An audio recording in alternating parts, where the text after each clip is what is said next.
Baiklah sobat-sobatnya, langkah terakhir bagi teman-teman yang melakukan pendaftaran P3K Guru 2022 ini adalah kita berhasil mencetak kartu pendaftaran ya, sistem seleksi CASN.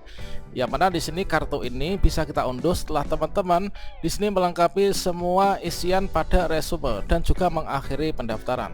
Nah, sobat-sobatnya, setelah kita mencetak kartu peserta yaitu kartu pendaftaran ini, maka di sini nanti kita akan ada suatu hal yang perlu teman-teman harus perhatikan, yang perlu dicatat ya. Nah, di sini nanti kira-kira kapankah untuk jadwal kita ikut seleksi prioritas 2 dan juga 3, yaitu mekanisme seleksi, verifikasi dan juga kesesuaian, dan juga tempatnya itu nanti di mana.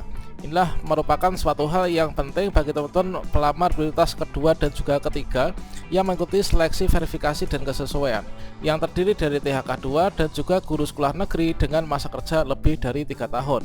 Kira-kira bagaimanakah gambaran seleksi kompetensinya? Marilah kita siapkan dari sekarang. Namun sebelum kita lanjutkan, perlu saya ingatkan, bagi teman-teman yang mungkin baru pertama kali menemukan channel ini, silakan klik tombol subscribe-nya dan aktifkan notifikasi loncengnya, sehingga nanti jika ada update video terbaru, teman-teman tidak akan ketinggalan informasi. Baiklah sobat-sobatnya, setelah teman-teman di sini melakukan pendaftaran P3K Guru tahun 2022 dan teman-teman sudah mencetak kartu pendaftaran sistem seleksi calon ASN, maka secara otomatis di sini untuk pelamar prioritas kedua dan juga ketiga, setelah teman-teman terbaca untuk di sini adalah kualifikasi pendidikannya ya. Jadi kualifikasi pendidikan kita yang ada di Dapodik dan juga sudah terverbal disetujui di Info GTK, maka akan ditentukan yaitu formasi jabatan kita ini apa. Nah, tentunya di sini teman-teman, saya berharap kalian di daerahnya yaitu di instansi yang entah itu di sekolah induknya itu ada formasi ya. Sehingga kalau misalkan ijazah saya adalah pendidikan agama Islam, kemudian saya ada formasi di sekolah saya, ini adalah ahli pertama guru agama Islam. Tentunya ini sangat-sangat linear ya teman-teman. Nah, di sini saya masuk dalam kategori prioritas ketiga. Nah, di bagian kartu pendaftaran sistem seleksi calon ASN ini langsung terbaca teman-teman, yaitu untuk kategori peserta ini adalah prioritas ketiga atau prioritas kedua. Kemudian untuk lokasinya, nah ini untuk lokasi ujian, seleksi, verifikasi atau kesesuaian, observasi ini langsung tertera ya. Untuk lokasi ujiannya ini ada di SD saya sendiri teman-teman. Nah, kemudian untuk jadwal seleksinya itu kapan? Nah, di sini untuk lokasi memang untuk entah itu ada formasi di guru sekolah induknya ataukah nggak ada formasi, maka untuk prioritas kedua dan juga ketiga itu untuk lokasi ujian itu ada di sekolah masing-masing. Seperti yang telah disampaikan pada Juknis beberapa waktu yang lalu, sudah disosialisasikan bahwa di sini misalkan di sekolah A, B, C ini ada guru honorernya, meskipun di sekolah C dan D di sini tidak ada formasinya, maka di sini nanti untuk penilaian observasi ini nanti dilakukan pada sekolah masing-masing ya, yaitu pelamar A itu adalah di sekolah A, kemudian pelamar B di sekolah B dan seterusnya. Jadi meskipun di sekolah kita nggak ada formasi, nanti penilaian verifikasi kesesuaian itu juga ada di sekolah kita masing-masing. Nah, berikutnya di sini setelah kita mengetahui untuk lokasi ujian kita, lokasi ujian saya adalah di SD saya sendiri, nanti adalah formasi jabatan saya adalah guru agama Islam yang saya lamar, itu berdasarkan dari kualifikasi akademik yang saya miliki dan juga tugas guru di Dapodik itu adalah saya juga guru agama Islam. Nah, selanjutnya di sini kita perlu ketahui yaitu nanti untuk jadwal seleksi, verifikasi atau kesesuaian ini sudah ditentukan ya dalam rangkaian jadwal seleksi teman-teman di tahun 2022.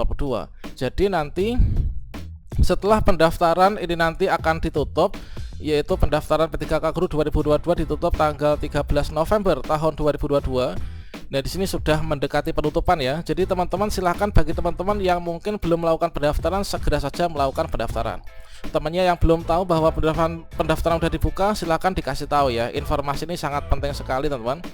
Nah, selanjutnya di sini nanti akan ada seleksi administrasi. Nah, bagi teman-teman yang lulus seleksi administrasi pada bagian Pascasangga di bagian poin yang ketujuh, setelah kita lulus seleksi administrasi Pascasangga nanti tanggal 26 November 2022, maka nanti akan dilakukan yaitu jadwal untuk penilaian kesesuaiannya. Nah, untuk penilaian kesesuaiannya di sini adalah seperti yang ada pada poin yang ke-8. Untuk penilaian kesesuaian ini adalah nanti tanggal 27 sampai dengan tanggal 28 November tahun 2022. Jadi nanti untuk penilaian kesesuaian itu lokasinya adalah di sekolah kita sendiri. Ini adalah untuk P2 dan juga P3. Kemudian dilaksanakan jadwalnya inilah tanggal 27 sampai dengan tanggal 28 November tahun 2022.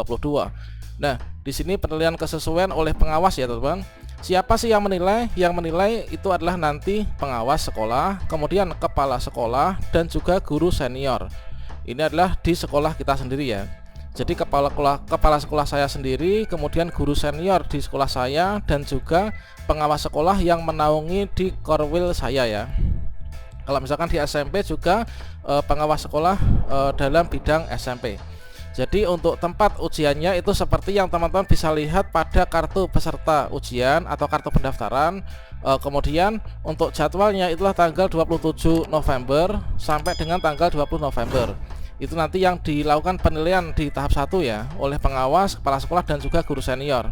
Nah, selanjutnya penilaiannya nanti tidak akan berhenti sampai di sana, dikarenakan di sini nanti akan dilanjutkan untuk penilaiannya. Itu adalah dilanjutkan penilaian dari Dinas Pendidikan dan juga BKPSDM ya. Nah, selanjutnya untuk penilaian tersebut nanti adalah tanggal 29 November sampai dengan tanggal 3 Desember tahun 2022. Nah, selanjutnya setelah itu nanti akan diumumkan ya. Nah, di sini adalah pengolahan hasil penilaian, teman-teman. Pengolahan hasil penilaian untuk P2 dan juga P3 tanggal 3 sampai 13 Desember. Kemudian bagaimanakah gambaran untuk seleksinya? Apa saja yang nanti akan diseleksi dan diverifikasi? Dari sini nanti yang akan diverifikasi, yang akan dilihat kembali ini adalah seperti yang tertera pada layar monitor. Jadi yang mengikuti seleksi nantinya adalah THK 2 dan juga guru sekolah negeri dengan masa kerja lebih dari 3 tahun. Nah, di sini yang pertama ini adalah untuk penilaian kesesuaian atau verifikasi nanti dilaksanakan apabila masih tersedia kuota formasi ya. Setelah penempatan guru lulus passing grade. Nah, pada seleksi ini akan dinilai ada 4 dimensi. 4 dimensi yang akan dinilai untuk verifikasi kesesuaian. Yang pertama, inilah kualifikasi akademik dan atau sertifikat pendidik. Nah, ini mempertimbangkan linearitas antara bidang tugas atau mata pelajarannya.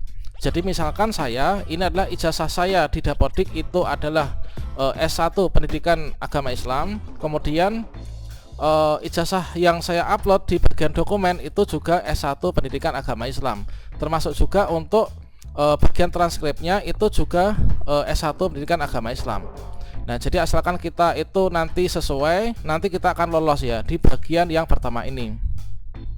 Jadi bagian yang pertama untuk dimensi yang pertama, kualifikasi akademik itu adalah yang penting di Dapodik kita itu kita ngajar apa, kemudian ijazah yang kita miliki itu apa, linear, kemudian bekas yang kita upload itu apa, itu harus disesuaikan. Pastinya kita nanti akan lulus seleksi administrasi, dan di bagian kualifikasi akademik untuk dimensi yang pertama ini nanti kita akan lolos, teman-teman. Karena di sini yang dilihat adalah kualifikasi akademik sarjana S1-nya atau diploma 4-nya atau juga sertifikat pendidiknya. Nanti akan lihat dulu dari serdiknya. Kalau serdiknya linear pakai serdik, kalau nggak linear nanti dilihat dari ijazah S1-nya. Kalau misalkan saya nggak punya serdik bagaimana? Ya langsung dilihat dari ijazah S1-nya, teman-teman. Nah, kemudian yang kedua yang dinilai ini adalah kompetensi teknis ya. Nah, untuk kompetensi teknis ini nanti tidak dilakukan ujian 1 NBK seperti yang tahun kemarin, yaitu manajerial, sosiokultural, itu tidak lagi. Namun di sini akan dilihat yaitu profesionalitas kita, kemudian dari segi pedagogiknya, kemudian sosialnya dan juga kepribadiannya. Pastikan di sini kita memenuhi ini, teman-teman. Nah, selanjutnya untuk kinerja. Nah, kinerja ini adalah terkait tentang orientasi layanan kita. Kemudian komitmen, kemudian inisiatif kerja, kemudian kerjasama, kolaborasi ya. Kemudian dilakukan pemeriksaan latar belakang atau background check, apakah kita pernah melakukan perundungan, kekerasan, penyalahgunaan obat, atau mungkin juga intoleransi. Kemudian seleksi wawancara itu nanti digunakan untuk mempertimbangkan integritas dan juga moralitasnya, teman-teman. Nah, selanjutnya nanti untuk alurnya itu adalah yang seperti ini ya. Jadi nanti seleksi kompetensi ini nanti akan dinilai ini semuanya. Selanjutnya untuk berikutnya di sini nanti untuk bobotnya dari latar belakang ini adalah diperiksa dari Dinas Pendidikan dan juga BKPSDM. Kemudian kompetensi ini ada 40% bobotnya. Ini dari kepala sekolah, guru senior dan juga pengawas sekolah yang ditugaskan. Kemudian untuk kinerja ini juga nanti akan dilakukan, ini adalah bobotnya ada 60%, sehingga nanti akan ada untuk indikator-indikator kompetensinya adalah seperti yang tertera pada layar monitor dan juga sudah pernah kita bahas ya pada video sebelumnya. Selanjutnya di sini nanti akan dapat ditemukan ya, akan mengkerucut yaitu kuantifikasinya, yaitu penilaian dalam bentuk angka sebagai dasar penentuan, dikarenakan mungkin saja untuk formasinya itu terbatas, namun guru yang diobservasi atau P2 dan juga P3 ini jumlahnya melebihi, itu nanti tetap akan ada yang lulus dan juga ada yang tidak lulus teman-teman. Ini berdasarkan dari persentase yang didapatkan dan juga skor akhir ya. Nah, skor akhir dari teman-teman yang mengikuti seleksi verifikasi kesesuaian. Nah, selanjutnya di sini nih untuk seleksi yang tes kompetensi ketiga. Dari sini nanti untuk seleksinya ini nanti akan diambil nilai yang tertinggi ya, nilai yang tertinggi. Jadi belum tentu kita kalau ada formasi di sekolah kita akan lulus mengisi formasi di sekolah kita. Dikarenakan nanti akan di ranking yang paling tinggi itu yang akan mendapatkan formasi. Meskipun kita nggak bisa digeser, ini nanti formasinya ini adalah yang akan dipindah teman-teman. Jadi seperti yang ada pada tampilan ini. Jadi misalkan dari guru sekolah A dan sekolah B ini nilainya kalah dari guru sekolah C dan D, lebih tinggi nilai guru sekolah C dan D, maka formasinya inilah yang akan diambil ya. Asalkan di sekolah C dan D ini adalah tidak mengalami kelebihan guru, ini nanti formasinya lah yang akan diambil. Jadi dengan demikian kita perlu bersiap dari sekarang, yaitu untuk mempersiapkan diri sehingga nanti kita bisa lulus ya seleksi P3K untuk verifikasi kesesuaian pelamar prioritas kedua dan juga ketiga. Demikian, semoga bermanfaat, tetap semangat ya. Wassalamualaikum warahmatullahi wabarakatuh.